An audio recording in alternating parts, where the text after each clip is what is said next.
నా ప్రియమైన సహోదరీ సహోదరుడా, నా మాటలు జాగ్రత్తగా ఆలకించుము. నేను చాలాసార్లు చెప్పాను, నీవు నా మాట లెక్క చేయడము లేదు, అర్థము చేసుకోవడము లేదు. ఎందుకని? నేనంటే భయము, భక్తి లేదా? నేను చెప్పినదేమిటి, నువ్వు చేసేది ఏమిటి? విశ్రాంతి దినము రోజున అంటే ఆదివారము రోజున నీవు వ్యాపారమునకు గాని, ఉద్యోగమునకు గాని, ఫ్యాక్టరీకి గాని, కూలిపనికి గాని ఏ పనికైనా వెళ్లకూడదు అని చెప్పాను. అలాగే చుట్టాలు ఇంటికి వెళుతూ ఉంటావు, పెళ్ళిళ్ళకి పేరంటాలకి వెళుతూ ఉంటావు, అలాగే మందిరమునకు వెళ్ళవు, కబుర్లు చెప్పుకుంటూ ఉంటావు, అలాగే వ్యవసాయము పనికి వెళుతూ ఉంటావు, అలాగే నీకు ఇష్టము వచ్చినట్లుగా ఉంటావు. మరలా గేదెలను, ఆవులను మేపడానికి వెళుతుంటావు, పొయ్యిలో పుల్లలేరుకోవడానికి మరియు చెట్లు కొట్టుకుని వంట చెరుకుగా వాడుకోవడానికి తెచ్చుకుంటానికి వెళతావు. ఆదివారము విశ్రాంతి దినమున మందిరమునకు రాకుండా మానేస్తావు. ఇలా చేయకూడదు, ప్రార్థన మానకూడదు అని చెప్పాను. అలాగే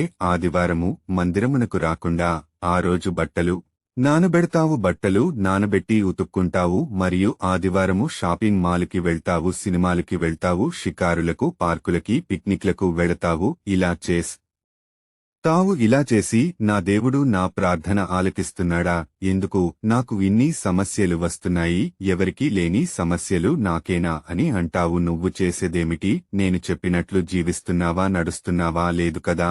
నీవు నీ ఇష్టము వచ్చినట్లుగా ఉంటే నేనేలా నిన్ను దీవించాలి, నిన్ను ఆశీర్వదించాలి? నేను ఈ విషయాలన్నీ ముందుగానే నీకు చెప్పాను, నీవు వినడము లేదు, అర్థము చేసుకోవడము లేదు.